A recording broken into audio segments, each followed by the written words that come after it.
Hello everyone, this is Surabhi. Welcome to study hacks. कैसे हो सब? आई होप आप लोग सब ठीक है और अपनी स्टडी को अच्छी तरीके से कवर अप कर रहे हैं। डिस्कशन जो रहेगा आज का वो काफ़ी ज़्यादा इंपॉर्टेंट होने वाला है। तो आइए आज का डिस्कशन हम लोग स्टार्ट करते हैं। अगर कोई भी डाउट होगा किसी भी आर्टिकल के रिगार्डिंग तो अपने डाउट्स को आप कॉमेंट सेक्शन में ज़रूर शेयर कीजिएगा। बढ़ते हैं हम अपने आर्टिकल की ओर। यहाँ पे ऑस्ट्रेलिया की बात हो रही है। आखिर ऑस्ट्रेलिया के बारे में यहाँ पे क्यों बातचीत चल रही है? क्योंकि यहाँ पे ऑस्ट्रेलिया के द्वारा एक डिफेंस स्पेस कमांड एजेंसी को अनाउंस किया है स्पेस में। ये क्या करेगी? ऑस्ट्रेलिया की हेल्प करेगी डेवलप करने में, एडवोकेट करने में, स्पेशली जो स्पेस स्पेसिफिक प्रायोरिटीज़ हैं with in the government, industry, allies and even international partners. यानी कि स्पेस में यहाँ पे डिफेंस स्पेस कमांड एजेंसी को यहाँ पे इस्टेब्लिश करने के लिए ऑस्ट्रेलिया के द्वारा ये सारी चीज़ें अनाउंस की गई हैं। एजेंसी जो है ये इंडिविजुअल पीपल को ट्रेन करेगी ताकि वो स्पेस स्पेशलिस्ट बन सके आने वाले टाइम में और उनको हेल्प मिल सके स्ट्रेटेजिक स्पेस प्लानिंग के लिए। इसी के साथ ही एक पार्ट रहेगा डेवलपमेंट का, स्पेशली जो स्पेस के रिगार्डिंग है, स्पेस पॉलिसी के रिगार्डिंग है। ऑस्ट्रेलिया यहाँ पे आने वाले टाइम में सेटअप करेगी स्पेशली जो साइंटिफिक एंड स्पेस प्रायोरिटीज़ है विद इन दी जो एजेंसीज है इन प्लेस वहाँ पे। और यहाँ पे वर्क किया जाएगा towards creating efficient space architecture. और इसी के साथ जो है जितने भी ऑपरेशंस हैं इस एजेंसीज को लेके, इसमें डिज़ाइन, कंस्ट्रक्शन, मेंटेनेंस भी इंक्लूड किया गया है। और ये स्टैंडर्ड लिमिटेशन देखने को मिलेगी इसकी डिफेंस जो मिनिस्ट्री है ऑफ ऑस्ट्रेलिया की, सारी इस मिनिस्ट्री ऑफ डिफेंस के अंडर ही सारी चीज़ें यहाँ पे अलॉट की गई हैं। स्पेस कमांड स्ट्रक्चर जो है अराउंड द वर्ल्ड, जैसे कि स्पेस कॉम है, ये यूएसए का स्पेस फोर्स है। क्लियर? डिफेंस स्पेस एजेंसी की बात करिए हमारी कंट्री की है, ये काफ़ी ज़्यादा इंपॉर्टेंट है क्योंकि ये पेयरिंग में भी आपसे पूछा जा सकता है, मैचअप्स के लिए भी आ सकता है। क्लियर? तो ज्वाइंट स्पेस कमांड जो है ये फ्रांस की है। Iranian space command Islamic revolutionary guard corps aerospace force की है। रशियन स्पेस फोर्सेस की बात करूँ तो रशियन एरोस्पेस फोर्सेस की है। यूनाइटेड किंगडम स्पेस कमांड जो है रॉयल एयर फोर्स की है। तो ये इंपॉर्टेंट है, याद रखिएगा।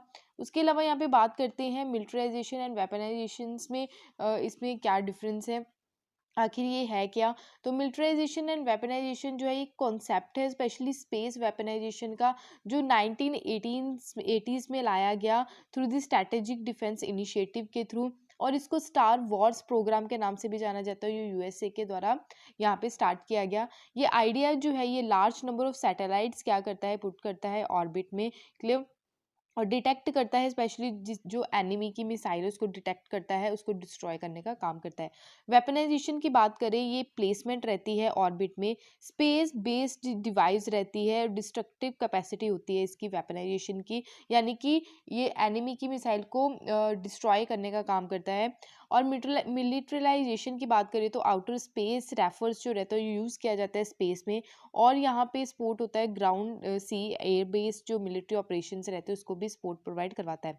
तो आई होप आपको ये क्लियर हुआ होगा। इश्यूज क्या क्या देखने को मिलते हैं militarisation and weaponisation of space से लेके। ग्लोबल कॉमन्स अंडर थ्रेट होता है, स्पेशली जो कॉमन रहता है global common of outer space under the threat present times में, आज के टाइम में देखने को मिलता है। तो इंक्रीज हो रहा है स्पेशली मिलिट्राइजेशन। और यहाँ पे जो आउटर स्पेस में है, स्पेशली यहाँ पे रशिया और चाइना क्या कर रही हैं, इन्फ्लुएंस काफ़ी ज़्यादा क्रिएट हो रहा है स्पेस में। तो उसको ही यहाँ पे कंट्रोल करने के लिए या उनके इन्फ्लुएंस को कम करने के लिए ऑस्ट्रेलिया के द्वारा यहाँ पे डिफेंस स्पेस कमांड जो है सेटअप करने की बात की गई है। जैसे एंटी सैटेलाइट मिसाइल जो है ये डिस्ट्रॉय सैटेलाइट है, यानी कि ये क्या करती है, सैटेलाइट्स को डिस्ट्रॉय करने का काम करती है आउटर स्पेस में। अगर मैं थ्रेट की बात करूँ ग्लोबल कम्युनिकेशन सिस्टम में, तो एंटी सैटेलाइट मिसाइल जो है ये क्या करती है, डिस्ट्रॉय करती है कम्युनिकेशन सैटेलाइट्स को।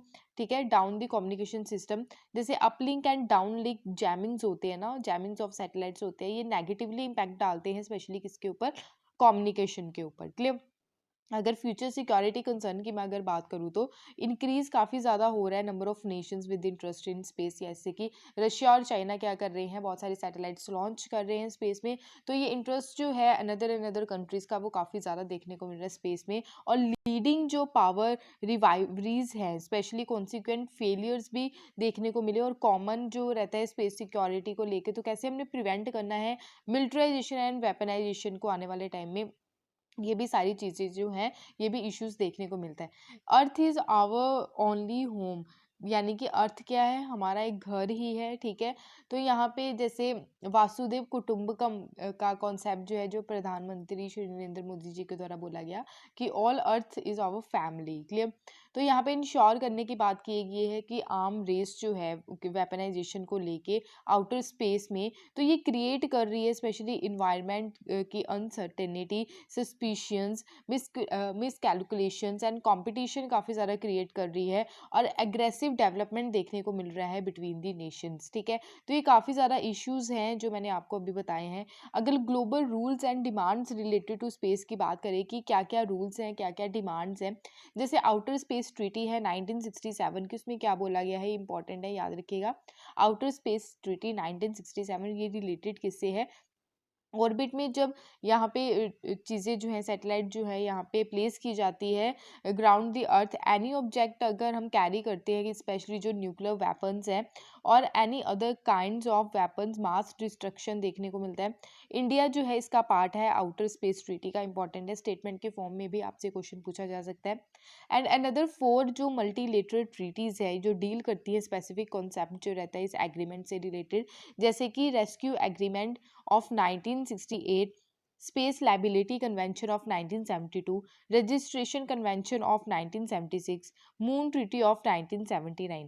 उसके अलावा यहाँ पे बात करते हैं स्पेशली जो इंट्रोड्यूस किया गया transparency and confidence building major outer space activities में, तो ये एक इंटरनेशनल कम्युनिटी सिस्टम है जो काफ़ी ज़्यादा डिबेटिंग का भी इशू बना था, क्लियर।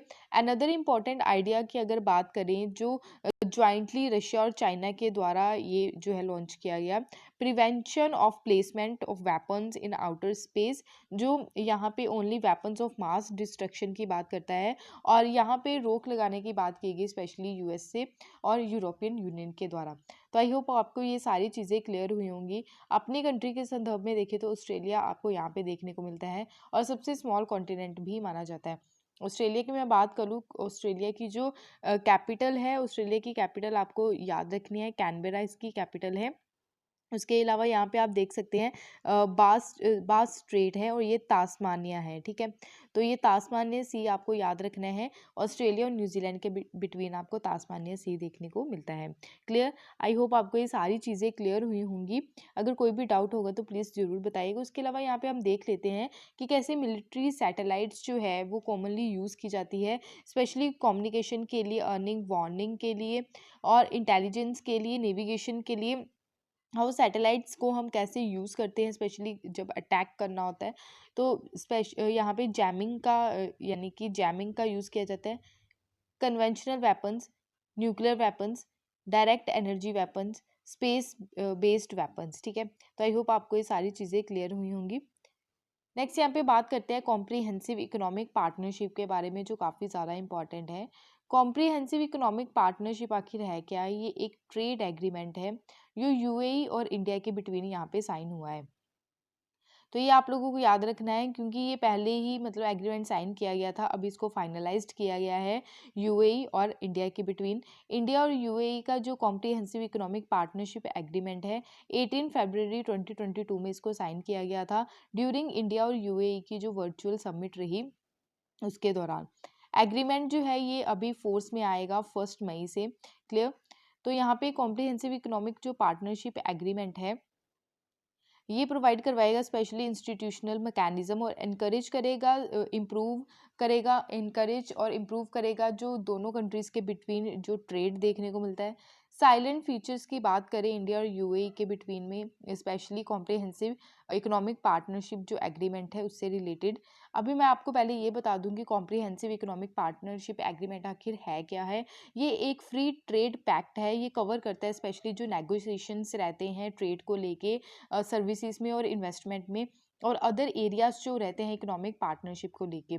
इसके अलावा ट्रेड फैसिलिटीज़ यहाँ पे देखने को मिलती है, जैसे कस्टम कॉर्पोरेशन हो गया, कंपटीशन हो गया, क्लियर। तो partnership agreement and corporation agreement की बात करूँ तो ये काफ़ी ज़्यादा कॉम्प्रिहेंसिव है फ्री ट्रेड एग्रीमेंट्स को लेके। उसके अलावा ये रेगुलेटरी एक्सपेक्ट्स भी देखने को मिलते हैं, स्पेशली ट्रेड को लेके, और यहाँ पे रेगुलेटरी इश्यूज जो होते हैं उसको भी कवर किया जाता है इस एग्रीमेंट के तहत। इंडिया जो है, इंडिया के द्वारा कॉम्प्रिहेंसिव इकोनॉमिक पार्टनरशिप एग्रीमेंट जो है, ये आज तक अभी only south Korea and Japan के साथ ही साइन किया गया था। अभी यूएई जो है ये थर्ड कंट्री बनी है, ये आप लोगों को याद रखना है, तो इसको नोट डाउन ज़रूर कर लीजिएगा। अगर देखें कि अलग ट्रेड एग्रीमेंट्स आखिर होते हैं, जैसे कि फ्री ट्रेड एग्रीमेंट हो गया, ठीक है, फ्री ट्रेड एग्रीमेंट हो गया, ये एक ऐसा एग्रीमेंट है जो दो या दो से ज़्यादा कंट्रीज़ के बिटवीन में ये एग्रीमेंट होता है, और ये प्रोवाइड करवाता है प्रेफरेंशियल ट्रेड टर्म्स और टैरिफ कंसेशन, यानी कि टैरिफ जो है वो नाम मात्र लगता है किसी भी प्रोडक्ट पे, स्पेशली जो पार्टनर कंट्रीज रहती है।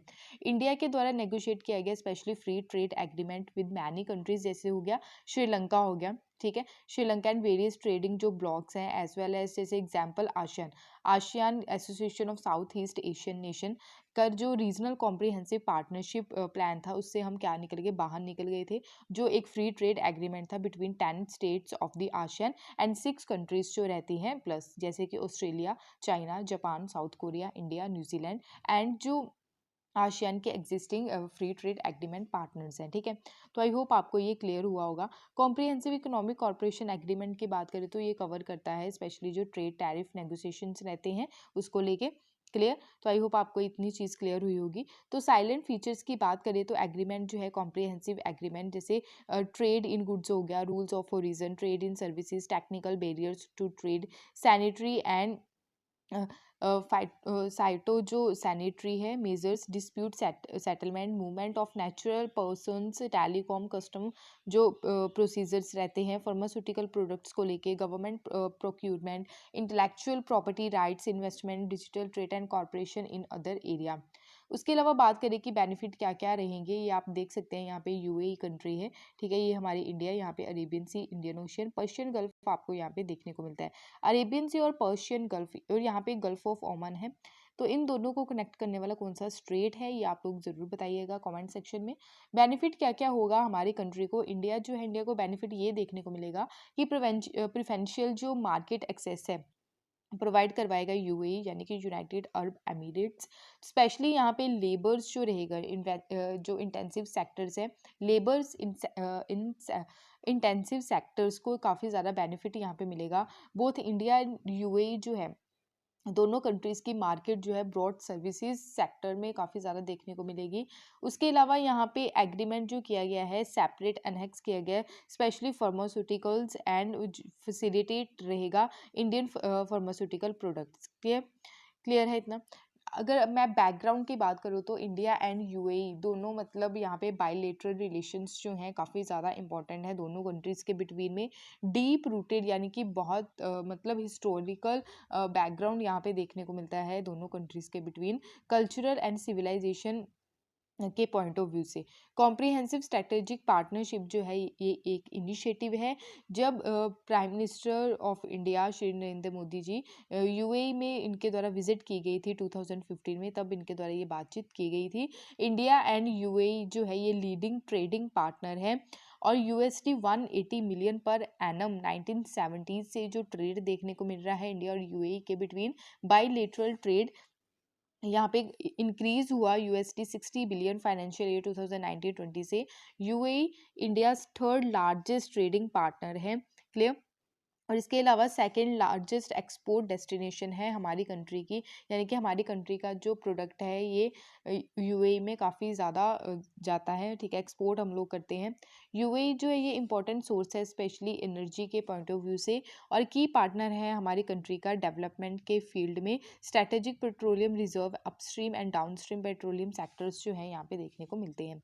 यहाँ पे भी आप देख सकते हैं कि बायलेटरल टाइज जो देखने को मिली है Abu Dhabi crown prince Sheikh Mohammed bin Zayed Al Nahyan, India and UAE के द्वारा अनवील्ड किया गया एक रोड मैप, स्पेशली कौन कौन से सेक्टर्स में जो है यहाँ पे डेवलपमेंट करने की बात की गई है। यहाँ पे $100 बिलियन जो है बायलेटरल ट्रेड होगा नेक्स्ट 5 ईयर्स के लिए, और $15 बिलियन जो है यहाँ पे एडिशनल ट्रेड होगा सर्विसेज सेक्टर्स में इन 5 ईयर्स, ठीक है। तो आई होप आपको ये सारी चीज़ें क्लियर हुई होंगी। उसके अलावा मैं यहाँ पे बात करूँ कि इम्पोर्ट जो है वो भी काफ़ी ज़्यादा बड़ा है, और एक्सपोर्ट भी जो है वो भी बढ़ा है। एक्सपोर्ट बढ़ना काफ़ी ज़्यादा, मतलब अगर एक्सपोर्ट राइज हो रहा है हमारी कंट्री का तो ये काफ़ी ज़्यादा अच्छी बात है। क्लियर। तो बेनिफिट जो है यहाँ पे देखने को मिले 90% इंडिया का एक्सपोर्ट जो है ज़ीरो ड्यूटी, यानी कि कोई भी टैरिफ जो है हमारे प्रोडक्ट में नहीं लग रहा। उसकी वजह से टेक्सटाइल जैसे इंजीनियरिंग प्रोडक्ट्स हो गया, जर्म्स एंड ज्वेलरीज हो गया, फार्मास्यूटिकल्स एंड मेडिकल डिवाइसेस हो गया, plastic, automobiles, leather and footwear, agriculture products में, ठीक है। तो ये सारी चीज़ें जो है हम लोगों के द्वारा एक्सपोर्ट की गई। इंडिया एंड यूएई के द्वारा जो साइन किया गया एक हिस्टोरिक ट्रेड पैक्ट, इसमें जो बात की गई है फर्स्ट कॉम्प्रिहेंसिव ट्रेड एग्रीमेंट है। अगर डिकेड की बात करें तो फास्टेस्ट फ्री ट्रेड एग्रीमेंट ये आपको देखने को मिलेगा, जो नेगोशिएट किया गया इंडिया एंड यूए के between around the 3 months. Clear.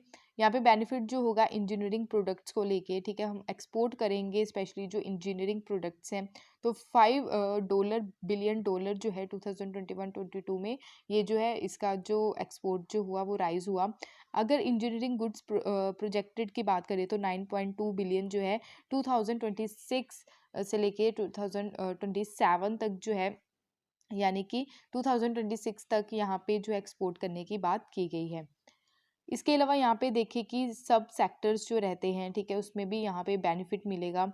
यहाँ पे प्लेटफॉर्म जो है सब सेक्टर्स को लेके, जैसे नेटवर्क, एवेन्यू एंड कोलैबोरेशन, उसके अलावा gems, jewellery, textile, leather, plastic, automobile, agriculture products, engineering product, pharmaceuticals and medical devices, इन सब में यहाँ पे क्या किया जाएगा, इन्वेस्टमेंट किया जाएगा। और ये जो जितनी भी चीज़ें हैं ये हम लोग क्या करेंगे, एक्सपोर्ट करेंगे।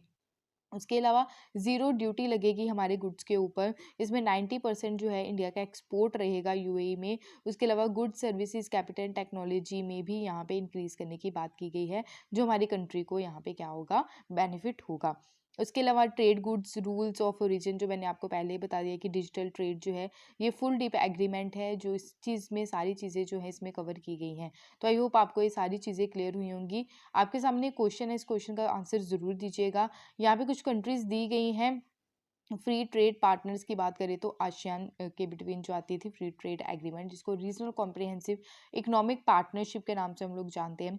तो इसमें कौन कौन सी कंट्रीज़ का पार्ट थी, जैसे कि Australia, Canada, China, India, Japan और यूएसए। 2018 में ये पूछा गया क्वेश्चन। तो कौन सा आंसर जो है वो सही है, यानी कि ऑप्शन ए है 1, 2 एंड 5 ओनली, ऑप्शन बी है 3, 4, 5 एंड 6 ओनली, ऑप्शन सी है 1, 3, 4 एंड 5, ऑप्शन डी है 2, 3, 4 एंड 6। तो इसका आंसर जो है कमेंट सेक्शन में ज़रूर दीजिएगा। एक और क्वेश्चन आपके सामने कि रीजनल कॉम्प्रिहेंसिव इकोनॉमिक पार्टनरशिप जो है ये रिसेंटली अभी न्यूज़ में था और 2016 में ये पूछा गया है यूपीएससी के द्वारा। तो किसका ये इनिशिएटिव है, ये आप लोगों को बताना है कि G20 का है या फिर आसियान का है, सी शंघाई कॉरपोरेशन ऑर्गेनाइजेशन का है या फिर डी शार्क का है। ये आप लोगों ने बताना है। ये अब आप जो है इसका आंसर अच्छी तरीके से दे सकते हैं, आई होप। नेक्स्ट चलते हैं, नेक्स्ट हम आर्टिकल की ओर बढ़ते हैं। यहाँ पे कोयना डैम के बारे में यहाँ पे बात की जा रही है।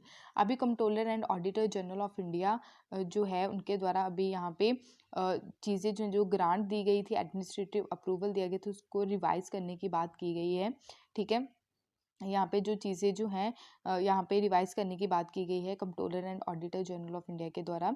जो फंड्स था वो ब्लॉक कर दिया गया था मोर देन 6 ईयर्स के लिए, उसके बारे में ही यहाँ पे बातचीत जो है वो की गई है।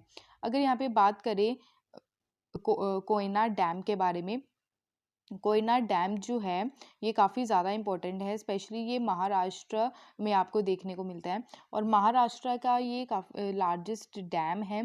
क्लियर। तो डैम जो लोकेटेड है कोयना डिस्ट्रिक्ट में है, नगर सतरा डिस्ट्रिक्ट में। क्लियर। तो यहाँ पे जो वेस्टर्न घाट्स जो हैं यहाँ पे देखने को मिलते हैं, वेस्टर्न घाट्स में, वेस्टर्न घाट्स का ही पार्ट है, यहाँ पे आप मैप में देख सकते हैं, ठीक है। एक तो है वेस्टर्न घाट्स होते हैं, दूसरा है ईस्टर्न घाट्स हैं। तो वेस्टर्न घाट्स में आपको 6 स्टेट्स देखने को मिलती है, यहाँ पे आपको 4 स्टेट्स देखने को मिलती है। तो कोयना जो है ये ऑल्सो वेस्टर्न घाट्स का पार्ट है। क्लियर। तो कोयना डैम जो है ये डैम बिल्ट हुआ है कोयना रिवर के ऊपर। जी, ये जो रिवर है ये राइस, यानी कि इसका ओरिजिन कहाँ है, महाबलेश्वर में इसका ओरिजिन है, जो एक हिल स्टेशन है सह्याद्री माउंटेन रेंजेस में। क्लियर। तो ये कोयना डैम जो है इनिशिएटिव है 1951 से ये इनिशिएटेड लिया गया, ठीक है। तो फर्स्ट टर्बाइन स्टार्टेड किया गया 1962 में। प्रेजेंट की अगर बात करें तो स्टेज 5 इसकी चल रही है कोयना हाइड्रो पावर प्रोजेक्ट की, जो अभी अंडर कंस्ट्रक्शन है।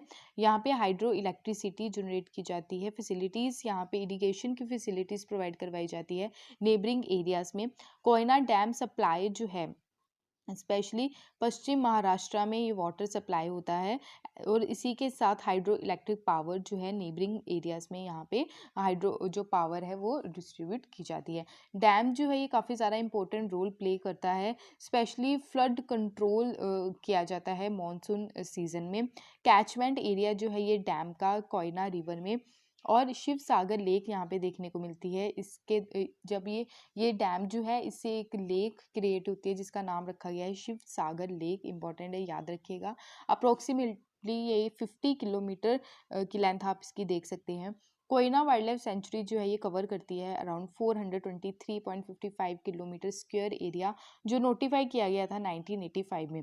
2007 में कोयना वाइल्ड लाइफ सेंचुरी जो है और इसी के साथ चंडोली नेशनल पार्क को डिक्लेयर किया गया। सह्याद्री टाइगर रिजर्व, ठीक है, तो ये किसके द्वारा डिक्लेयर किया गया? नेशनल टाइगर कंजर्वेशन अथॉरिटी के द्वारा। और ये one of the largest civil engineering project माना जाता है जो कमीशन किया गया था आज़ादी के बाद। क्लियर। कोयना हाइड्रो जो इलेक्ट्रिक प्रोजेक्ट है ये महाराष्ट्र स्टेट इलेक्ट्रिसिटी बोर्ड के द्वारा रन किया जाता है। यहाँ पे भी आप देख सकते हैं ये कोयना जो है डैम आपके सामने है, ठीक है। की फैक्ट की अगर बात करें कोयना रिवर के बारे में, कोयना रिवर जो है ये किसकी ट्रिब्यूटरी है, ये इंपॉर्टेंट है। तो ये आपसे क्वेश्चन पूछा जा सकता है, ठीक है। डीप में बैकग्राउंड में जाके आपसे क्वेश्चन पूछा जा सकता है ज्योग्राफी के पॉइंट ऑफ व्यू से। तो कोयना रिवर जो है ये ट्रिब्यूटरी किसकी है? कृष्णा रिवर की है, जो ओरिजिनेट होती है महाबलेश्वर सतारा डिस्ट्रिक्ट वेस्टर्न महाराष्ट्र से। और अदर रिवर्स जो है महाराष्ट्र की जो फ्लो होती हैं ईस्ट वेस्ट डायरेक्शन में, कोयना रिवर फ्लो करती है नॉर्थ साउथ डायरेक्शन में, ठीक है। नॉर्थ साउथ डायरेक्शन में फ्लो करती है ये आप लोगों को याद रखना है। और ये कवर करती है 2036 किलोमीटर स्क्वायर का एरिया, ठीक है। डेक्कन टैरन की बात करें डिस्ट्रिक्ट तरार से, ठीक है। तो तरार डिस्ट्रिक्ट जो है ये महाराष्ट्र में है सिचुएटेड। अगर बात करें यहाँ पे कोयना डैम की, तो कोयना नगर के नाम से ये इसका नाम रखा गया है। तो कोयना रिवर जो है ये सपोर्टेड करती है 4 अदर ट्रिब्यूटरीज को, जैसे कि केरा, वैंग, मोरना, महिंद। और अमंग जो रिवर्स है जैसे केरा, वैंग, मोहना, ये डैम्ड है, ठीक है। तो आई होप आपको ये सारी चीज़ें क्लियर हुई होंगी। यहाँ पे आप देख सकते हैं इसका मैप है। तो वैरना रिजर्व है ये, और ये कोयना रिजर्व है। इसके अलावा कैग की हम लोग बात कर लेते हैं। कुछ कैग के बारे में मैं आपको इन्फॉर्मेशन दे देती हूँ।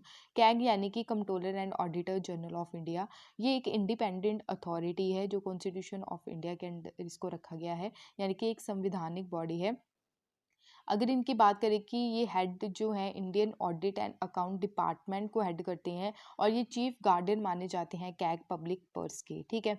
इसके अलावा मैं बात करूँ कि श्री राजीव महेश्वरी जो हैं आज के टाइम में क्या है, कैग हैं। ऑफिस जो है अकाउंटेंट जनरल का, ठीक है, इसको इस्टेब्लिश किया गया था 1858 में ब्रिटिशर्स के द्वारा। 1860 में सर एडविन जो ड्रूम मूड हैं, ठीक है, तो इनको अपॉइंट किया गया था as a first auditor general. इसके अलावा बात करें 1866 में पोजीशन जो है यानी कि इसको रीनेम कर दिया गया as a controller general of account. फिर 1884 में इसको रीडिज़ाइन किया गया as a controller and auditor general of India. ये चीज़ें जो है जो मैं आपको बता रही हूँ इसको प्लीज़ नोट डाउन करते जाइएगा, ठीक है। फिर उसके बाद गवर्नमेंट ऑफ इंडिया एक्ट 1919 आया, जिसमें ऑडिटर जनरल को एक इंडिपेंडेंट मतलब इंडिपेंडेंट के तौर पे रखा गया, इंडिपेंडेंट ऑफ द गवर्नमेंट, और statutory banking was the given for the position. फिर गवर्नमेंट ऑफ इंडिया एक्ट 1935 के तहत जो है ऑडिटर जनरल की पोजीशन जो है प्रोविंशियल ऑडिटर जनरल के तौर पे रख दी गई।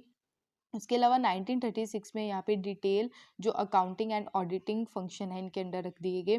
फिर उसके बाद अनचेंज जो चीज़ें थी इंडिया से इंडिपेंडेंस के बाद 1947 के बाद, फिर आर्टिकल 148 जो है 1949 में इंडियन कॉन्स्टिट्यूशन में इसको संवैधानिक दर्जा दिया गया। क्लियर। तो ये जो ऑडिटर जो कैग हैं, ठीक है, controller and auditor general of India जो हैं, ये अपॉइंट किसके द्वारा किए जाते हैं? प्रेसिडेंट ऑफ इंडिया के द्वारा किए जाते हैं। क्लियर। तो ये इंपॉर्टेंट चीज़ें हैं, ये आप लोगों को याद रखनी है। क्लियर है इतना? नेक्स्ट हम लोग चलते हैं यहाँ पे जोजिला पास के बारे में बात की जा रही है। जोजिला पास काफ़ी ज़्यादा इम्पॉर्टेंट है, तो ये आपको जम्मू एंड कश्मीर में देखने को मिलेगा जोजिला पास।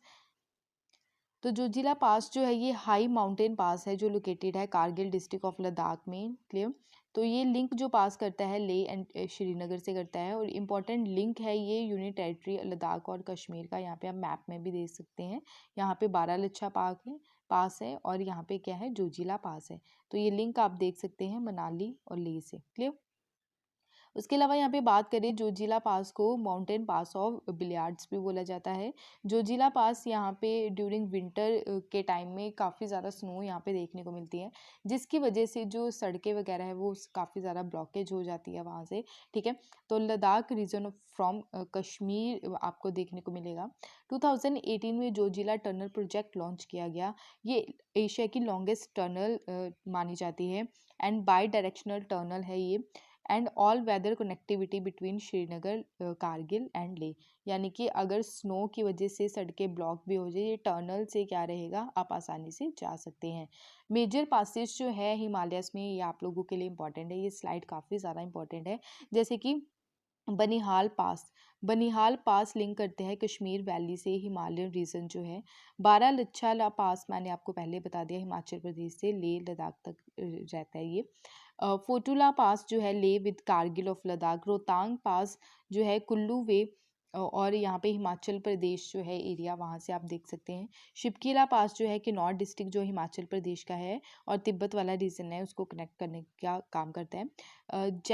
जेपला पास जो है सिक्किम का जो ऑटोनोमियस रीजन है, स्पेशली तिब्बत का ऑटोनोमियस रीजन है चाइना में जो आता है, उसको कनेक्ट करने का काम करता है।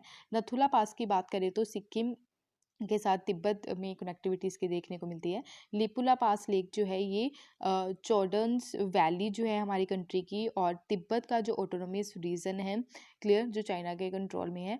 तो ये ट्राई जंक्शन बनाता है उत्तराखंड, चाइना और नेपाल में, लिपुला पास लेक। ठीक है। खारदुंगला पास लेक जो है, ठीक है, तो मैं यहाँ पे लेक बोल रही हूँ, लेक नहीं है। क्लियर। खारदुला पास जो है ये लद्दाख विद सियाचिन ग्लेशियर की कनेक्टिविटी आपको देखने को मिलती है और ये हाईएस्ट मोटरेबल पास है इन दी वर्ल्ड। बोमदीला पास जो है ये अरुणाचल प्रदेश में आपको देखने को मिलेगा। तो ये पासेस जो है काफ़ी ज़्यादा इंपॉर्टेंट भी हैं, क्योंकि मैचअप्स के लिए और पेयरिंग में भी आपसे पूछा जा सकता है। तो आई होप आपको ये सारी चीज़ें क्लियर हुई होंगी। टेलीग्राम पे आप इसकी PDF ले सकते हैं, इंस्टाग्राम पे भी आप फॉलो कर सकते हैं। अगर कोई भी डाउट होगा इस लेक्चर के रिकॉर्डिंग तो अपने डाउट्स को ज़रूर क्लियर कीजिएगा। क्लियर, तो ताकि मैं आपके डाउट्स जो हैं वो आने वाले टाइम में लेक्चर्स में क्लियर कर सकूँ। तो अपने डाउट्स को कमेंट सेक्शन में आप लोगों ने ज़रूर लिखना है। क्लियर। अगर मेरी वीडियो पसंद आए तो प्लीज़ लाइक शेयर सब्सक्राइब ज़रूर कीजिएगा। Thank you for watching my video. जय हिंद।